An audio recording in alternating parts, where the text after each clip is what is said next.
আসসালামু আলাইকুম। সামিহা, বলো তো, সব কাজের শুরুতে কি বলতে হয়? বিসমিল্লাহ। আমরা সবাই কার বান্দা? আল্লাহ তাআলার বান্দা। আমাদেরকে কে সৃষ্টি করেছেন? আল্লাহ তাআলা। আমাদের রব কে? আল্লাহ তাআলা। আমাদের দিন কি? ইসলাম। মুসলমানদের উপর কয় ওয়াক্ত নামাজ ফরজ? 5 ওয়াক্ত। 5 ওয়াক্ত নামাজের নাম কি? ফজর, যোহর, আসর, মাগরিব, এশা। মুসলমানদের নামাজ পড়তে কোথায় যেতে হয়? মসজিদে। আল্লাহু আকবার এর অর্থ কি? আল্লাহ অনেক বড়। আল্লাহ তাআলা কবে থেকে আছে আর কতদিন থাকবে? আল্লাহ সবসময় আছে এবং সারা জীবন থাকবে। এই দুনিয়া কার হুকুমে চলে? আল্লাহ তাআলার হুকুমে। এই দুনিয়ার মালিক কে? আল্লাহ তাআলা।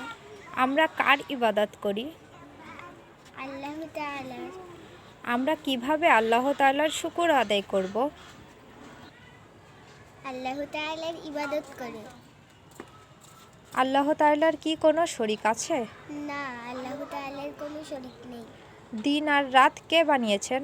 আল্লাহ তাআলা। আসমানি কিতাব কয়টি? 4টি।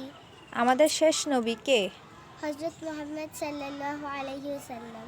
হযরত মুহাম্মদ সাল্লাল্লাহু আলাইহি ওয়াসাল্লাম কোন মাসের কত তারিখে জন্মগ্রহণ করেন?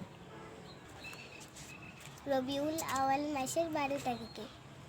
হযরত মুহাম্মদ সাল্লাল্লাহু আলাইহি ওয়াসাল্লাম 6 বছর বয়স পর্যন্ত কোথায় লালিত পালিত হন? মা হালিমার কাছে। Very good.